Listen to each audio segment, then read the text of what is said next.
براءة من الله ورسوله إلى الذين عاهدتم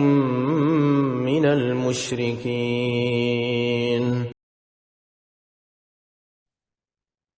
السلام علیکم ورحمۃ اللہ وبرکاتہ۔ امید آپ سب خیریت سے ہوں گی، ایمان اور تقوی کی بہترین حالت میں ہوں گی۔ اعوذ باللہ من الشیطان الرجیم، بسم اللہ الرحمن الرحیم۔ رب اشرح لی صدری ویسر لی امری واحلل عقدۃ من لسانی یفقهوا قولی۔ رب زدنی علما رب زدنی علما رب زدنی علما، اللہم فقہنا فی الدین اللہم فقہنا فی الدین۔ آج ہم پڑھیں گے رکوع نمبر 8، آیہ نمبر 60 سے سورہ توبہ۔ انما بلا شبہ الصدقات، صدقات ہے للفقراء، فقیروں کے لیے، والمساکین اور مسکینوں کے لیے، والعاملین اور اس پر کام کرنے والوں کے لیے، علیہا علیہا اس پر، والمؤلفتی اور الفت ڈالی گئی ہے، قلوبہم ان کے دلوں میں، وفی الرقابی اور گردنوں کے چھڑانے میں، والغارمین اور تاوان بھرنے والوں میں، وفی سبیل اللہ اور اللہ تعالیٰ کی راہ میں، وابن السبیل اور مسافروں میں،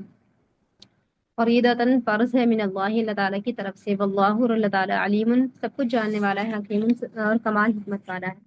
اس آیت میں یہ جو آیت ہے یہ صدقات کے بارے میں ہے کہ صدقات جو ہے وہ کس کو دینے چاہیے، اور یہ بہت امپورٹنٹ آیت ہے کیونکہ اس سے بہت ساری چیزیں جو ہے وہ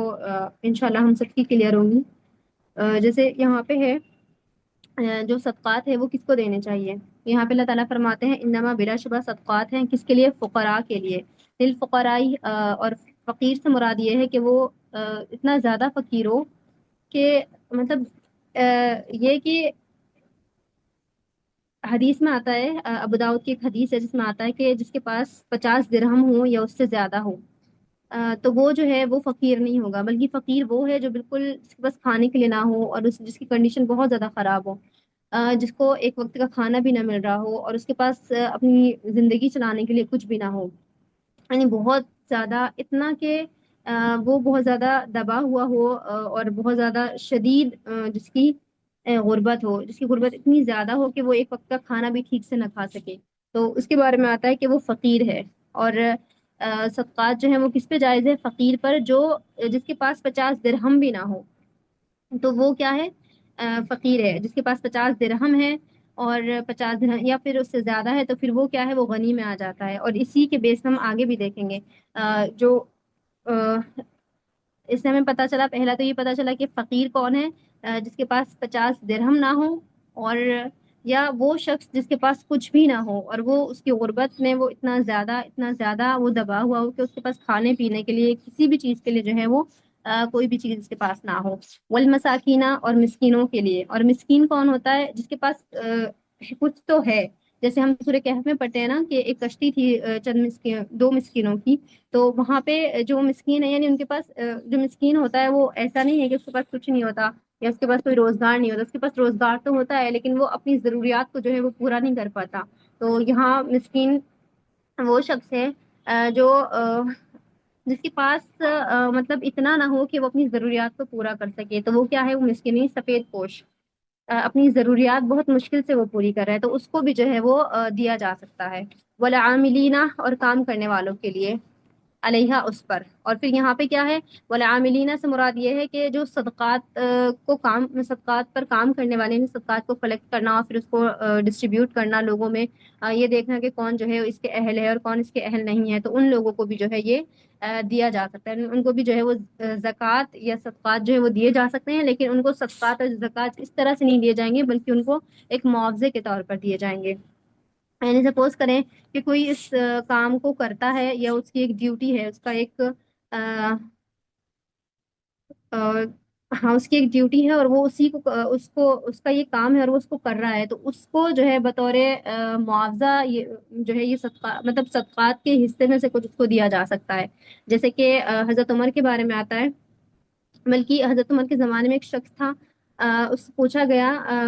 اس کو بلا کر حضرت عمر رضی اللہ تعالیٰ عنہ نے پوچھا کہ میں نے سنا ہے تم صدقات کا جو مال ہو یعنی تم اس پہ کام تو کرتے ہو لیکن تم اس کا مال نہیں لیتے. تو وہ کہتا ہے کہ میرے پاس بہت گھوڑے ہیں، میرے پاس بہت مال ہے، تو میں اس لیے اس کو نہیں لیتا کیونکہ اللہ تعالیٰ نے مجھے بہت دیا ہے. تو اس پر انہوں نے کہا کہ میں بھی آپ صلی اللہ علیہ وسلم کے زمانے میں یہی کرتا تھا کہ جب مجھے کوئی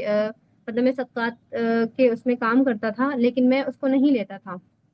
اور اس پر مجھے آپ صلی اللہ علیہ وسلم نے کہا کہ اس کو تم لے لو اور پھر اس کو بڑھا کے یعنی تم پہلے اس کو لے کے مالدار ہو جاؤ اور جب تم پھر تم جو ہے اس کو اپنے ہاتھ سے دے دینا. تو اس سے ہمیں یہ پتہ چلتا ہے کہ جو یہ صدقات کا مال ہے تو وہ اس کو دیا جا سکتا ہے. اس کو ہم ایک ایگزامپل سے اس طرح بھی سمجھ سکتے ہیں جیسے جو مسجد میں مؤذن ہوتے ہیں یا جو قرآن وغیرہ پڑھانے والے ہوتے ہیں تو وہ معاوضہ لے سکتے ہیں کیونکہ وہ ایک تو یہ کہ وہ اپنا وقت دے رہے ہیں اور دوسرا یہ کہ وہ اس چیز پر کام کر رہے ہیں. اگر کسی کا اپنا بزنس بھی ہے اور اس کا بزنس بھلے ہی ہو سکتا ہے کہ وہ اس کام کی وجہ سے اپنے بزنس کو وقت نہ دے پا رہا ہو، اس کا بزنس اتنا اچھا نہ چل رہا ہو، تو یہ بھی ایک صورت ہے. دوسرا اس کا ایک ریزن یہ بھی ہے کہ اگر کام کرنے والوں کو اجرت نہ دی جائے. جیسے کہ میں کہیں سن رہی تھی تو وہاں پہ جو ٹیچر تھی وہ بتا رہی تھی کہ پہلے انڈیا اور پاکستان میں جو ہے مطلب انگریزوں کے آنے سے پہلے کیا تھا کہ یہاں پہ بہت سارے مکتب تھے اور وہاں پہ جو ہے وہ جو ان اداروں میں جو ہے وہ تعلیم دینے والے بہت لوگ تھے اور وہ اس لیے تھے کیونکہ ان کو معاوضہ دیا جاتا تھا اور معاوضہ دینے کی وجہ سے وہ ہے مطلب وہ معاوضہ جو ہے وہ سرکار کی طرف سے ان کو دیا جاتا تھا اور اس کی وجہ سے بہت سارے مکتب جو ہے وہ چل رہے تھے. لوگوں میں دین جو ہے وہ بہت زیادہ پھیلا ہوا تھا اور عام تھا. لیکن انگریزوں کے چلے جانے کے بعد انگریزوں کے آ جانے کے بعد پھر کیا ہوا کہ پھر وہ معاوضے جو ہے سرکار کی طرف سے دینے کیونکہ اسلام نہیں رہا. پھر مطلب اسلام تو رہا لیکن وہ جو حکومت تھی وہ نہیں رہی اور پھر وہ لوگ جو ہے ان لوگوں نے معاوضے دینے بند کر دیے اور پھر وہ لوگ جو ہے وہ چلے گئے. اور پھر یہاں پہ یہ ہے عاملین سے مراد صرف یہی نہیں ہے بلکہ اگر ہم دیکھیں اگر ہم ہسٹری میں جا کے دیکھیں تو بہت سارے ایسے علماء ہیں یا بہت سارے ایسے صحابہ ہیں جن کو آپ صلی اللہ علیہ وسلم نے یا حضرت عمر رضی اللہ تعالیٰ نے بہت سے علماء کو جو ہے وہ معاوضے پہ دے کے جو ہے وہ دوسری جگہ یعنی ان کو بطور ایک پینشن یا ایک سیلری ان کے مقرر کی اور اس کے بعد ان کو جگہ جگہ مختلف جگہوں پہ جو ہے وہ بھیجا اس لیے تاکہ وہ لوگوں کو دین جو ہے وہ سکھا سکے. تو اس سے بھی ہمیں پتہ چلتا ہے کہ جو لوگ دین کا کام کرتے ہیں ان کو بھی جو ہے یہ صدقات دیے جا سکتے ہیں. اور اس کا ایک ریزن یہ بھی ہے کہ اگر ان کو صدقات وغیرہ یا ان کا معاوضہ نہیں دیا جاتا مطلب انسان کی جو بیسک نیڈ ہے وہ تو یہی ہے نا کہ وہ اپنی زندگی گزارنے کے لیے کچھ نہ کچھ کام کرے. لیکن اگر ایک شخص کے پاس علم ہے اور وہ اپنے علم کو اگر حضرت عمر کے زمانے میں حضرت عمر ایسا نہیں کرتے تو پھر جو دین پھیلا ہے تو وہ نہیں پھیلتا کیونکہ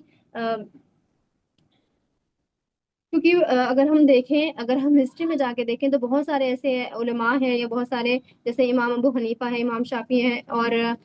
جو یہ 4 امام ہیں امام ابو مالک تو ان کے بارے میں بھی اگر ہم دیکھیں تو سارے جو ہیں وہ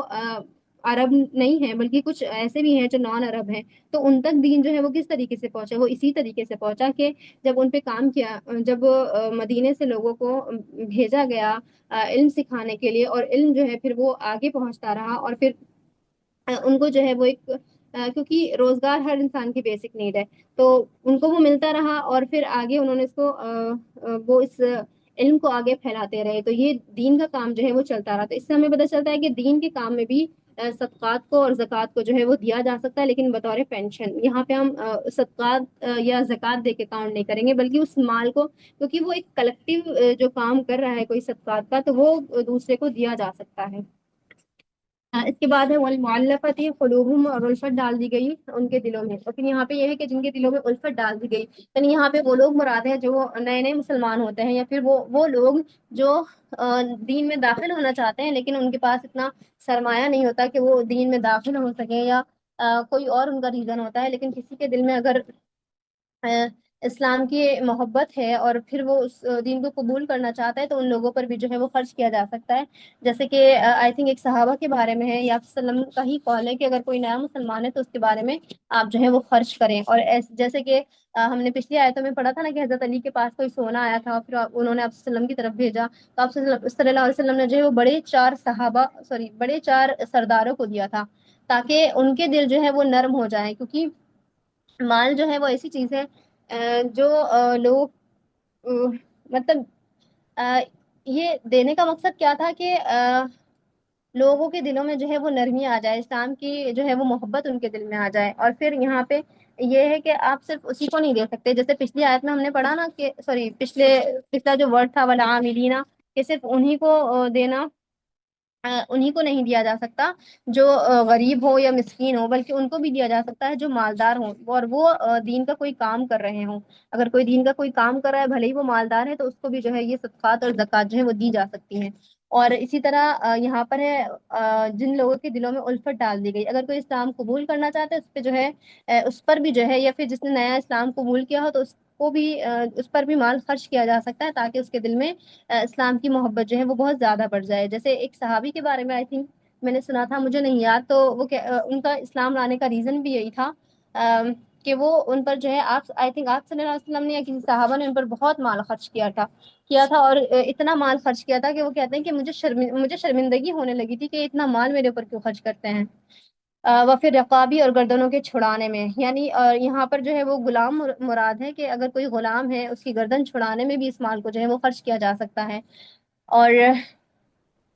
والغارمین، اور تاوان بھرنے والوں میں، اور یہاں پر بھی وہی ہے کہ والغارمین، اور یہاں پر بھی وہ ہے کہ وہ لوگ جو جن کے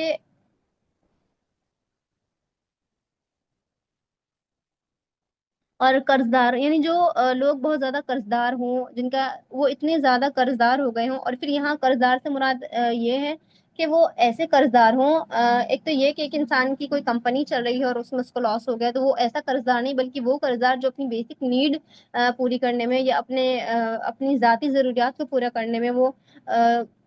اپنی ذاتی ضروریات پورا کرنے میں اس نے قرضہ لے لیا، اور وہ اتنا زیادہ قرضہ ہو گیا کہ وہ اس قرضے کے تلے جو ہے وہ دب گیا، تو اس قرضے کو چھڑانے میں مطلب اس کا قرضہ بھی جو ہے وہ اس مال سے دیا جا سکتا ہے، یعنی اس کو بھی جو ہے وہ زکوٰۃ دی جا سکتی ہے، جو اپنی ضروریات کے تحت قرضہ لیتا ہے اپنی ضروریات کو پورا کرنے کے لیے۔ اور پھر اس سے ان تمام اس سے ہمیں یہ بھی پتہ چلتا ہے، جیسے کہ ہم سورہ مائدہ میں پڑھتے ہیں کہ اللہ تعالیٰ فرماتے ہیں کہ کچھ چیزیں جو ہیں وہ اللہ تعالیٰ نے حرام کی ہیں، لیکن اس شخص پر جو بہت زیادہ وہ جو شخص ایسا ہو کہ مطلب مجبور کر دیا گیا ہو، جس کے پاس کھانے کے لیے کچھ نہ ہو، اور وہ اس کی کنڈیشن یہ ہو کہ اس کو زندگی اس کی بہت زیادہ ضروری ہے، کیونکہ اللہ تعالیٰ نے یہ کہیں نہیں کہا کہ تم حرام مطلب اگر تمہیں لگ رہا ہے کہ تم مر جاؤ گے تو تم حرام کا تھوڑا بہت مجبوری میں کھا سکتے ہو، یعنی وہ چیزیں جو اللہ تعالیٰ نے منع کی ہے اس سے کھا کر تم زندہ رہ سکتے ہو۔ تو یہاں پہ بھی اللہ تعالیٰ نے فرمایا کہ وہ شخص جو قرضے تلے بہت زیادہ دب گیا ہو تو وہ بھی جو ہے وہ زکوٰۃ لے سکتا ہے۔ اور پھر ہم دیکھتے ہیں نا کہ بہت سے لوگ ایسے بھی ہوتے ہیں، جیسے بہت سے لوگ ایسے ہوتے ہیں کہ اگر کوئی شخص کام کر رہا ہے یا پھر کوئی دین کا کوئی کام کر رہا ہے اور پھر وہ اس پر اجرت لے رہا ہے، تو لوگ اس کو جو ہے مطلب سنانا شروع کر دیتے ہیں، یا پھر جو بہت قرض دار ہیں لیکن وہ بظاہر وہ اچھے دکھتے ہوں لیکن وہ قرض دار ہوں، وہ صدقات، یا ایک تو یہ کہ انسان مجبوری میں لے رہا ہے، اور ایک یہ کہ انسان نے اس کو اپنا مطلب اس کو اپنا پیشہ نہ بنا لیا ہو کہ بس میں قرضے لیتا رہوں اور میں صدقات یا زکوٰۃ لے کر جو ہے اس کو پورا کر دوں گا، تو اس پر جو ہے اللہ تعالیٰ نے اس چیز کو منع فرمایا ہے۔ یعنی صرف وہ لوگ جو قرضے میں حد درجہ ہوں اور جن کا قرضہ حد سے زیادہ ہو، تو وہ جو ہے ان کو زکوٰۃ جو ہے وہ دی جا سکتی ہے۔ وفی سبیل اللہ، اللہ تعالیٰ کی راہ میں، اور پھر اللہ تعالیٰ کی راہ میں بھی جو ہے وہ صدقات کو اور زکوٰۃ کو جو ہے وہ خرچ کیا جا سکتا ہے۔ اور اس سے وفی سبیل اللہ ہی سے مراد صرف یہ نہیں ہے کہ صرف جہاد ہی جو ہے وہ اللہ تعالیٰ کی راہ میں، بلکہ ایسے بہت سارے کام جو بھی کام انسان اللہ تعالیٰ کی راہ میں کرتا ہے، یعنی اگر کوئی دین کا کام کر رہا ہے، کوئی علم پھیلانے کا کام کر رہا ہے، یا پھر کوئی حج کا کام کر رہا ہے یا حج پہ جا رہا ہے، تو وہ بھی جو ہے سب اللہ تعالیٰ کی اس میں ہی آتا ہے، یعنی وہ بھی سب اللہ تعالیٰ کی راہ میں آتا ہے۔ تو وہ تمام کام جو اللہ تعالیٰ کی راہ میں کیے جا رہے ہوں تو وہ سب فی سبیل اللہ میں آتے ہیں، اور ان سب کاموں کے لیے بھی زکوٰۃ جو ہے وہ دی جا سکتی ہے، اور ان کو صدقات بھی جو ہے وہ دیے جا سکتے ہیں۔ وہ ابن السبیل اور مسافروں میں، یعنی جو مسافر ہو اور سفر پر یعنی جو مسافر ہو اور جو سفر پر نکلا ہو، تو سفر میں تو انسان اگر ساری دنیا کی دولت بھی لے کر جائے گا تو وہ بھی اس کو کم پڑ جاتی ہے، کیونکہ سفر چیز ہی ایک ایسی ہے۔ تو جو مسافر ہے اس کو بھی جو ہے وہ صدقات اور زکوٰۃ جو ہے وہ دی جا سکتی ہے۔ اور آگے اللہ تعالیٰ فرماتے ہیں فریضتاً، یہ کیا ہے؟ یہ فرض ہے من اللہ، اللہ تعالیٰ کی طرف سے۔ اب یہاں پہ اللہ تعالیٰ نے یہ ساری کنڈیشنز رکھی ہیں کہ آپ اس کو زکوٰۃ دے سکتے ہیں، یہ لوگ جو ہیں یہ زکوٰۃ کے اہل ہیں۔ اور پھر آگے اللہ تعالیٰ فرماتے ہیں کہ یہ چیزیں یعنی صدقات جو دینا ہے، زکوٰۃ دینا جو ہے، یہ فرض ہے۔ اللہ تعالیٰ سب کچھ جاننے والا ہے اور کمال حکمت والا ہے، یعنی اللہ تعالیٰ کو ہر چیز کا علم ہے کہ کون کس کنڈیشن میں ہے اور کس کو کس طریقے سے مال دیا جانا چاہیے۔ تو اللہ تعالیٰ کو، اور پھر ہم دیکھتے ہیں نا حضرت ابو ہریرہ کے بارے میں آتا ہے کہ وہ حالانکہ وہ دین کا کام کرتے تھے، وہ حدیثیں نقل کرتے تھے، لیکن بعض دفعہ وہ اتنے شدید بھوکے ہوتے تھے کہ وہ اپنی ضروریات پوری کرنے کے لیے وہ کسی سے کہتے نہیں تھے، اور بھوک کی شدت کی وجہ سے بعض دفعہ وہ زمین پر لیٹ جاتے تھے۔ تو جیسے ہم نے آئی تھنک سورہ نساء میں اس کو ہم نے پڑھا ہے، یا پھر سورہ مائدہ میں آئی تھنک ہم نے اس کو پڑھا ہے، تو ان کے بارے میں آتا ہے کہ وہ آپ سے جو ہے وہ چمٹ کے وہ آپ سے مانگتے نہیں ہیں، بلکہ ہمیں چاہیے، ہم ایسے لوگوں کو جب دیکھیں تو ہمیں چاہیے کہ ہم ان کو تحفے تحائف دے اس طریقے سے دیں کہ ان کو وہ چیز بری بھی نہ لگے، مطلب ان کو یہ نہ لگے کہ یہ ہم پہ جو ہے وہ احسان کر رہے ہیں اس ٹائپ سے کچھ، لیکن ان کو جو ہے یہ چیزیں دی جا سکتی ہیں۔ ومنہم، اور ان میں سے ہیں الذین، وہ لوگ یوزونا جو ایذا دیتے ہیں نبیوں کو، وہ یقولون، اور وہ کہتے ہیں ہوا اذن، وہ کانوں کا کچا ہے، قل آپ کہہ دے اذن کانوں کا کچا ہے، خیرن بہتر ہے یا بھلائی ہے، لکم تمہارے لیے، یؤمنو وہ ایمان لاتا ہے، باللہ اللہ تعالیٰ پر، ویؤمنو اور یقین کر لیتا ہے، للمؤمنین مومنوں کے لیے، ورحمتن اور رحمت ہے، للذین ان لوگوں کے لیے جو آمنو ایمان لائے ہیں، منکم تم میں سے، والذین اور وہ لوگ جو یوزونا ایذا دیتے ہیں، اذیت دیتے ہیں رسول اللہ کے رسول کو، لہم ان کے لیے عذاب ہے، علیم دردناک۔ پھر اس آیت میں اللہ تعالیٰ فرماتے ہیں کہ ان میں سے نا بہت سے لوگ ایسے ہیں جو آپ صلی اللہ علیہ وسلم کو ایذا دیتے ہیں۔ اب ایذا کس طریقے سے دیتے ہیں کہ بہت سے جو منافقین ہیں وہ کیا کرتے ہیں کہ وہ آپ، یعنی اللہ تعالیٰ نے جو پہلی آیت بتائی ہے نا، اب اس کے بارے میں ہے کہ بہت سے لوگ ایسے بھی ہیں جو جھوٹ بولتے ہیں اور آ کے کہتے ہیں کہ ہمارے ساتھ یہ معاملہ ہے، میری بیوی بیمار ہے اور مجھے یا میرا بچہ بیمار ہے، یا پھر میں اس لائق نہیں ہوں کہ میں کچھ کر سکوں، تو وہ آ کے آپ صلی اللہ علیہ وسلم سے جو ہے جھوٹ بول کر جو ہے وہ آپ صلی اللہ علیہ وسلم سے زکوٰۃ کا مطالبہ کرتے ہیں، صدقات کا مطالبہ کرتے ہیں، اور آپ صلی اللہ علیہ وسلم ان کی بات کو جو ہے وہ مان لیتے ہیں۔ تو یہاں پہ اسی کے بارے میں کہا جا رہا ہے کہ اور ان میں سے کچھ لوگ ایسے ہیں جو آپ صلی اللہ علیہ وسلم کو ایذا دیتے ہیں، اور ایذا وہ کس طریقے سے دیتے ہیں، یعنی وہ جھوٹ بولتے ہیں، اور پھر جب آپ صلی اللہ علیہ وسلم ان کی باتوں کا یقین کر لیتے ہیں تو پھر وہ کہتے ہیں یہ کانوں کا کچا ہے، یعنی ان کے کہنے کا جو مطلب ہوتا ہے وہ یہ ہوتا ہے کہ ان کو یہ لگتا ہے کہ آپ صلی اللہ علیہ وسلم کو کچھ نہیں پتا، ہم جیسے جا کے کہیں گے وہ ویسے مان لیں گے، حالانکہ ہم دیکھتے ہیں کہ آپ صلی اللہ علیہ وسلم جو ہے وہ سب سے زیادہ اپنی امت پر جو ہے وہ سب سے زیادہ رحیم اور سب سے زیادہ شفیق ہیں، اور اسی وجہ سے وہ جو لوگ آ کے ان کو کہتے ہیں تو وہ مان لیتے ہیں، جیسے ہم اس سے پہلی آیتوں میں ہم پڑھ کر آئے ہیں جہاں پہ ہم، تو وہ ان لوگوں نے کیا کیا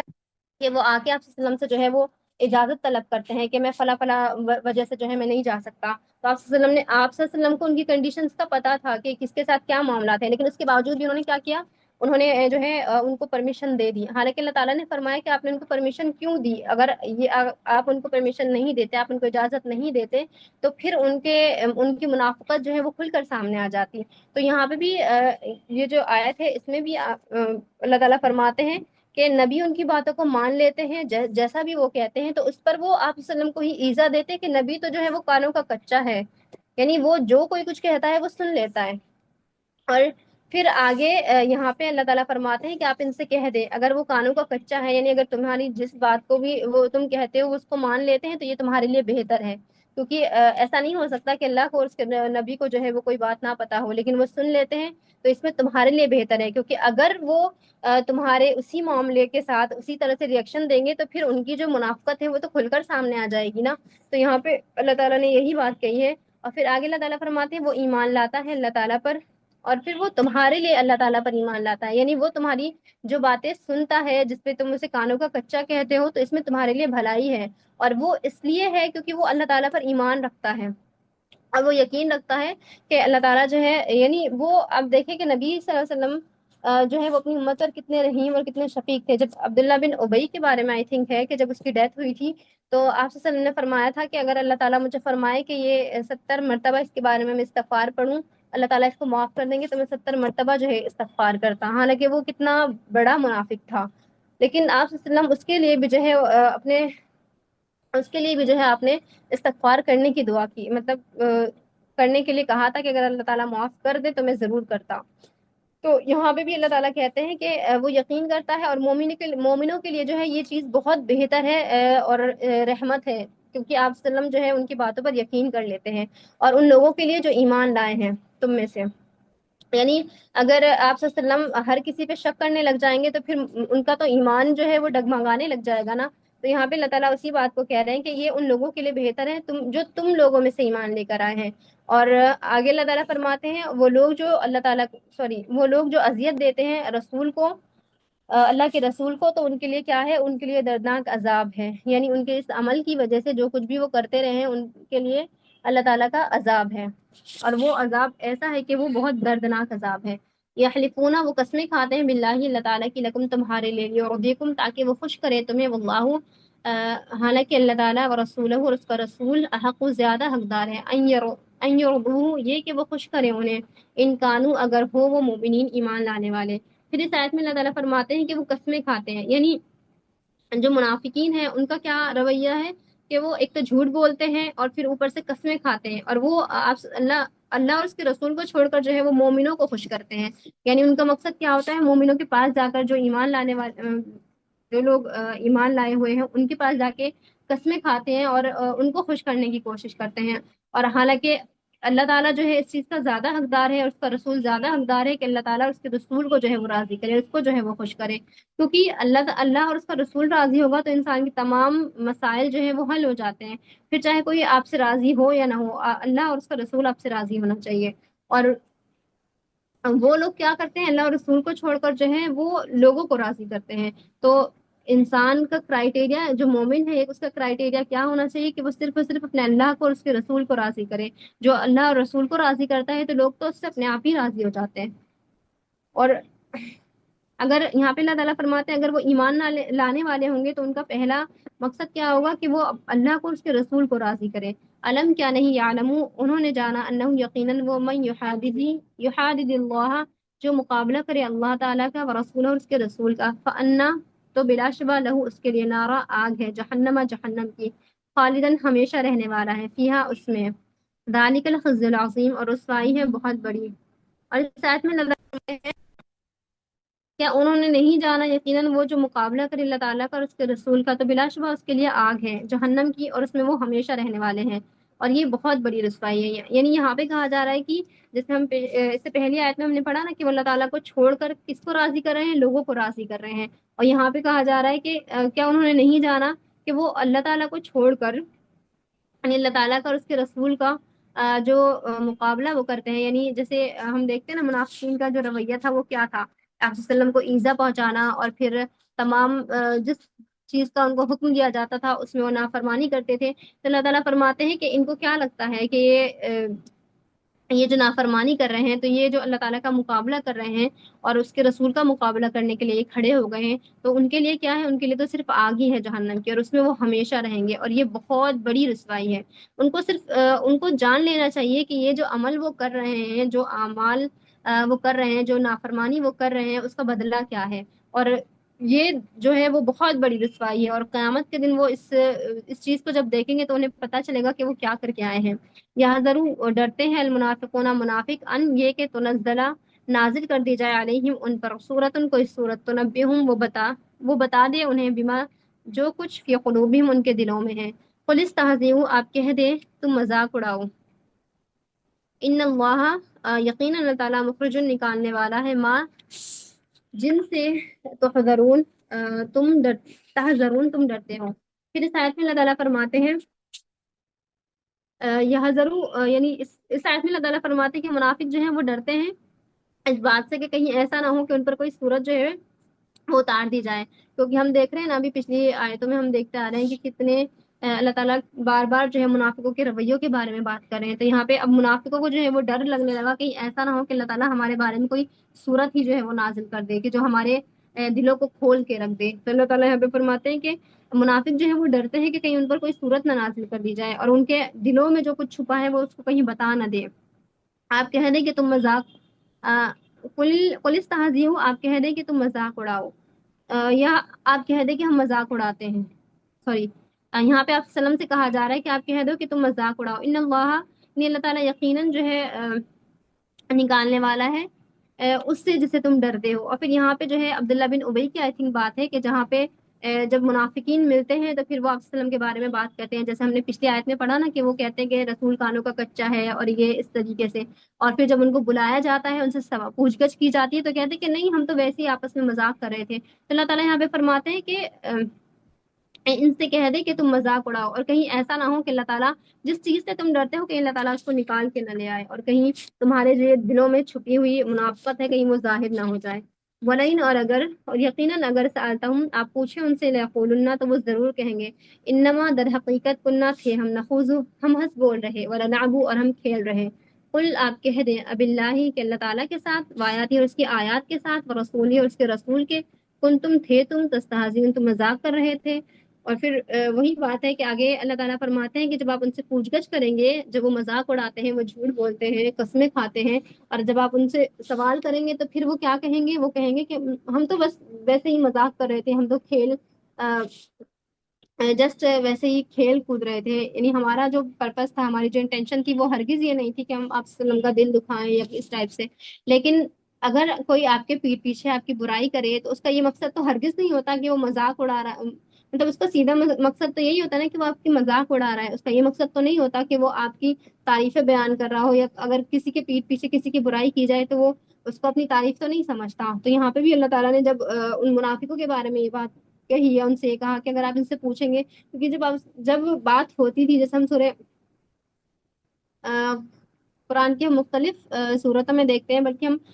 پچھلی آیتوں میں ہی ہم دیکھ کر آ رہے ہیں کہ جہاں پہ ان سے پوچھا جاتا ہے، ان سے سوال کیا جاتا ہے، تو پھر وہ کیا کہتے ہیں؟ ہم تو ویسے ہی ہنس بول رہے تھے۔ تو اللہ تعالیٰ فرماتے ہیں کہ کیا اللہ تعالیٰ کی آیات کے ساتھ، یعنی تم نے اس چیز کو کیا مذاق سمجھ لیا ہے کہ تم اللہ تعالیٰ کی آیات کے ساتھ، اللہ تعالیٰ کے ساتھ، اور اس کی آیات کے، اس کے رسول کے ساتھ تم ہنس بول رہے تھے، تم مذاق کر رہے تھے؟ یعنی یہ اتنی سستی چیز ہے، یہ اتنی ہلکی چیز ہے کہ تم اللہ کا، اس کے رسول کا اور اس کی آیات کا مذاق اڑاؤ، اور تم اس کے بارے میں یہ کہو کہ ہم تو صرف مذاق کر رہے تھے؟ تو یہ کوئی چھوٹی چیز تو نہیں ہے۔ تو لا تعتذروا، تم بہانے مت بناؤ، قد، بلا شبہ، کفر، تم کفر کیا تم نے، بعد ایمانکم، اپنے ایمان کے، ان نعفو، اگر ہم معاف کر دیں، ان طائفتن، ایک گروہ سے، منکم، تم میں سے، نعذبو، ہم عذاب دیں گے، طائفتن، ایک گروہ کو، بانہم، بوجہ اس کے کہ یقیناً وہ کانو تھے وہ مجرمین، مجرم۔ پھر آگے اللہ تعالیٰ فرماتے کہ تم بہانے مت بناؤ، کیونکہ ہر شخص جب کسی کا جھوٹ پکڑا جاتا ہے نا تو وہ بہانے ہی بناتا ہے کہ نہیں میں یہ نہیں کہہ رہا تھا، میری انٹینشن یہ نہیں تھی، یا میں اس ٹائپ سے نہیں کہنا چاہ رہا تھا۔ تو یہاں پہ بھی اللہ تعالیٰ فرماتے ہیں کہ تم بہانے مت بناؤ، اور بلا شبہ تم نے کفر کیا ہے، یعنی تم مذاق اڑا رہے ہو، تم جھوٹ بول رہے ہو، اور تم آیتوں کا، اس کے رسول کا جو بھی تم مذاق بنا رہے ہو، تو اس کا سیدھا سیدھا مطلب یہی ہے کہ تم نے کفر کیا، کیونکہ ایک مومن کبھی بھی اللہ تعالیٰ کا، اس کے رسول کا اور اس کی آیات کا مذاق نہیں اڑاتا، بلکہ اس کی کوشش یہ ہوتی ہے کہ وہ جو ہے یا تو اس کو بہتر طریقے سے بتائے کسی دوسرے کو، یا پھر وہ نہ بتائے، کیونکہ ادھورا علم نہیں بھی دینا چاہیے۔ تو یہاں پہ بھی اللہ تعالیٰ فرماتے کہ تم بہانے مت بناؤ، تم نے کفر کیا ہے، یعنی تم مذاق اڑا رہے ہو تو یہ جو ہے وہ کفر کرنے میں آتا ہے۔ تو تم نے کفر کیا اپنے ایمان لانے کے بعد، کیونکہ منافق جو ہے انہوں نے بھی تو ایمان وہ لے کر آئے تھے، لیکن وہ ان کا ایمان ان کو نفعمند نہیں ہوا، اور انہوں نے اپنے ایمان لانے کے بعد کیا کیا؟ انہوں نے کفر کیا۔ تو آگے اللہ تعالیٰ فرماتے ہیں ان نعفو، یعنی اگر ہم معاف کر دیں ایک گروہ کو، یعنی اگر ہم تم میں سے ایک گروہ کو معاف بھی کر دیں تو ہم ایک گروہ کو ضرور بضرور عذاب دیں گے، اور پھر اس وجہ سے کہ وہ مجرم تھے، یعنی اللہ تعالیٰ کسی کو معاف کر دے۔ اور ہم دیکھتے ہیں نا کہ بلکہ ہم آگے جا کے دیکھیں گے جہاں پہ اللہ تعالیٰ نے منافقین کے بارے میں جو ہے منافقین کے گروہ کو جو ہے وہ عذاب بھی دیا ہے۔ تو یہاں پہ بھی اللہ تعالیٰ فرماتے ہیں کہ اگر ہم معاف کر بھی دیں کسی ایک کو تو ہم ایک کو ضرور عذاب دیں گے، اور ایسا عذاب دیں گے تاکہ وہ یاد رکھیں۔ اور اور عذاب دینے کا ریزن کیا ہے کہ وہ اپنے ایمان لانے کے بعد جو ہے انہوں نے کفر کیا۔ الحمدللہ یہ یہاں پہ رکوع کمپلیٹ ہو گیا، جو کمی اور زیادتی ہو اللہ تعالیٰ سے معاف فرمائے۔ سبحانک اللہم و بحمدک، ونشہد ان لا الہ الا انت، ونستغفرک ونتوب الیک۔ السلام علیکم ورحمۃ اللہ وبرکاتہ۔